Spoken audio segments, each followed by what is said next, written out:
Hello বন্ধুরা, good afternoon. কেমন আছো তোমরা সবাই? আশা করি সবাই খুব ভালো আছো, সুস্থ আছো, আর আমরাও ভালো আছি। তো পাখি অ্যান্ড আরুস ব্লগের আরও একটি নতুন ভিডিওতে তোমাদের সকলকে জানাই স্বাগত। এখন ঘড়িতে বাজছে দেখো 4:45। তো আমি 4:30টার সময় ঘুম থেকে উঠেছি, আর আরুও ঘুম থেকে উঠেছে। ওকে আমি খাইয়ে জামা কাপড় পরিয়ে দাদুর সাথে ঘুরতে পাঠিয়েছি। আর এইবারে আমার একটু ফাঁকা টাইম পেয়েছি, তো এই টাইমে আমি বাড়ির কিছু কাজ করে নেব। তো কালকের ভিডিওতে তোমরা দেখেছো যে আমি বাবাদের রুমের থেকে শুরু করেছি ঘর দোয়ার পরিষ্কার করা। তো ওই রুমটা আমি ভালোভাবে ঝুল টুল ঝেড়ে ডাস্টিং করে নিয়েছি। তো আবার সন্ধ্যের দিকে আমি দেওয়াল আলমারিটাও ভালোভাবে ঝেড়ে পরিষ্কার করে গুছিয়ে নিয়েছি।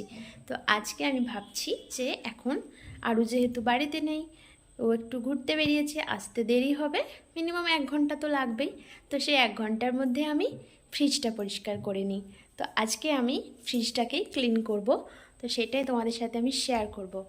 তো তোমরা ভিডিওটা শেষ পর্যন্ত কন্টিনিউ করতে থাকো, আশা করি তোমাদের ভিডিওটা ভালোই লাগবে।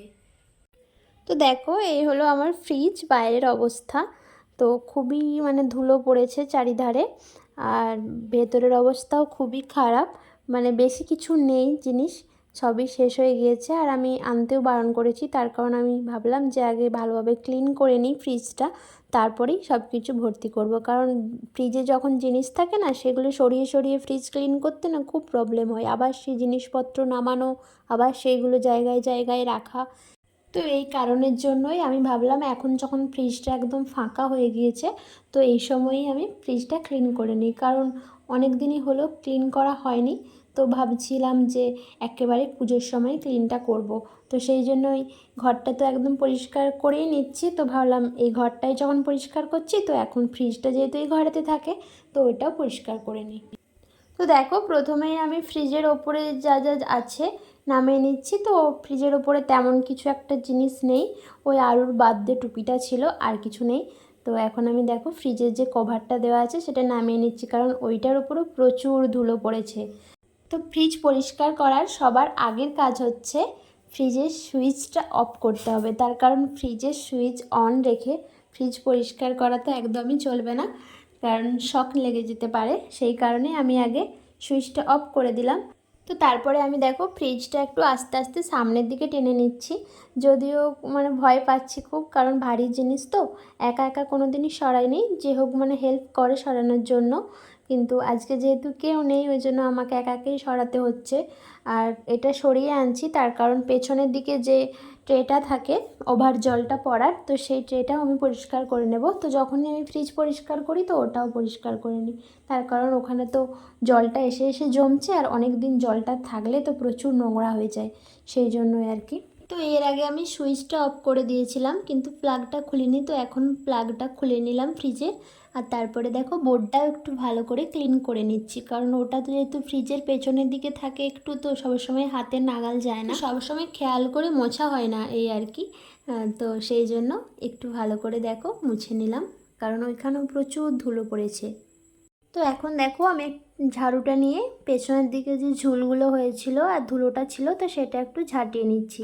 কারণ ফ্রিজটা তো আর সবসময় টানা সরানো হবে না, ওটা যেখানে থাকার এক জায়গাতেই থাকবে। তো আজকে যেহেতু সরিয়েছি, তো পেছনটাও ভালো করে ঝাঁটিয়ে নিচ্ছি। তো তারপরে আমি দেখো বালতি আর একটা ন্যাকড়া নিয়ে নিয়েছি। তো পেছনের দিকে ট্রেতে যে জলটা জমা হয়েছে, সেটা ওই ন্যাকড়ায় করে নিয়ে নিয়ে বালতিতে চিপে চিপে রাখবো আর কি, কারণ পেছনের ট্রেটা খোলা যায় না। তো খুলতে হলে অনেক আবার নাট টাট খুলতে হয়, তো সেই সব আমি পারবো না। তো এইভাবেই করে নেব। তো অনেকটাই নোংরা জল বেরিয়েছে, একদম হাফ বালতির ওপরে। তো ওটা এবারে আমি ফেলে দেব। তো জলটা বার করতে করতে ওখানেও একটু পড়েছে পেছনের দিকে জলটা, তো আমি দেখো একটা কাপড় দিয়ে ওখানটা মুছে নিচ্ছি। তো এরপরে আমি ফ্রিজে আমার যেই কয়েকটা জিনিস রয়েছে, তো সেগুলো এখন নামিয়ে রাখবো। আর তারপরে আমি ফ্রিজটা পরিষ্কার করা শুরু করব। তো বেশি যদিও জিনিস নেই, তো যেগুলো আছে সেগুলোই আমি নামিয়ে রাখবো। তো এখন আমি দেখো এক এক করে ওই র্যাকগুলোকে খুলে নিচ্ছি, কারণ ওগুলো খুলে পরিষ্কার করলে মনে হয় আমার আর একটু তাড়াতাড়ি হয়। তো ওগুলো ওইখানে থাকলে কি হয়, ময়লাগুলো না এক সাইড দিকে আনলে আর এক সাইডে ঢুকে রয়ে যায়।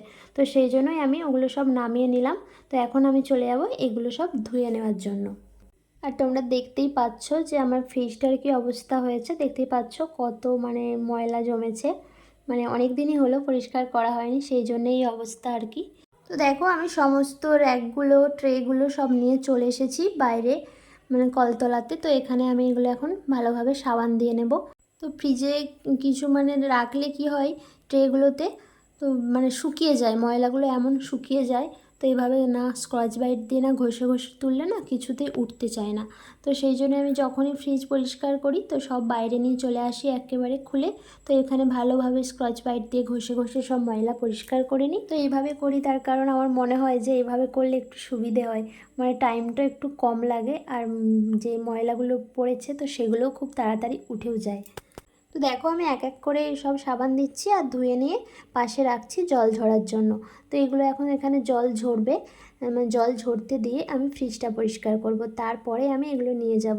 আর কি বলো তো, একটু বেলাটা মানে চলে গিয়েছে, মানে সন্ধে হতে হতে যাচ্ছে, তো ওই জন্য একটু অন্ধকার অন্ধকার আসছে। আর এইখানে এই সময় কি প্রবলেম হয় বলো তো, প্রচুর মশা, মানে মশার উৎপাতটা প্রচুর এই সকালের দিকে আর এই টাইমে।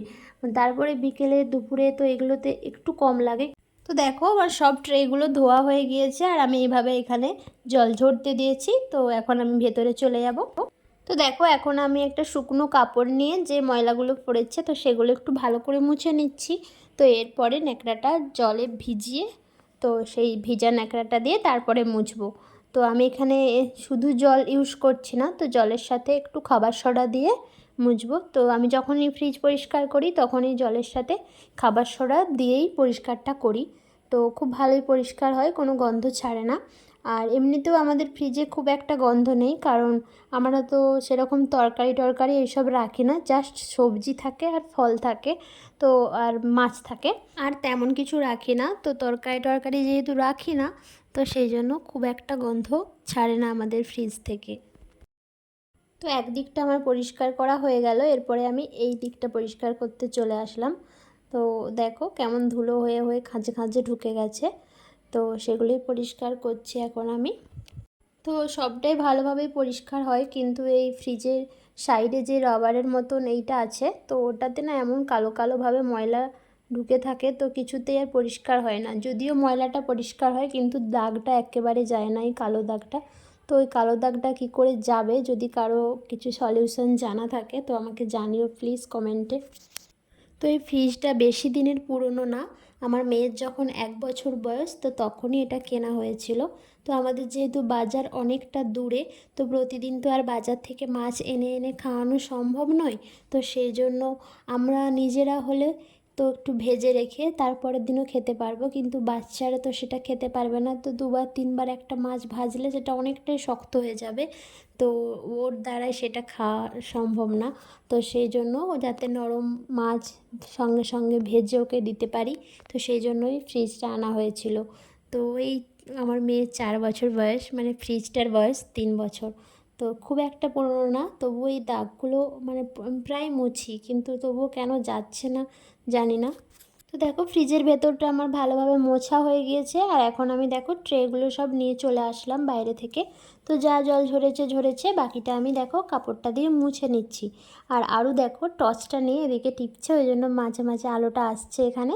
তো এখন আমি সব ট্রেগুলো একে একে লাগিয়ে দেবো, আর এদিকের র্যাকগুলোও সব লাগিয়ে দেবো। তো দেখো ট্রেগুলো সব লাগিয়ে দিয়েছি আর এখন র্যাকগুলো লাগিয়ে দিচ্ছি। তো আগে আমি যখন ফ্রিজ পরিষ্কার করতাম প্রথম প্রথম, তখন এই র্যাকগুলো খুলতাম না, তো ওইভাবেই আমি মুছে নিতাম, শুধু জাস্ট ট্রেগুলো বার করে একটু ধুয়ে নিতাম।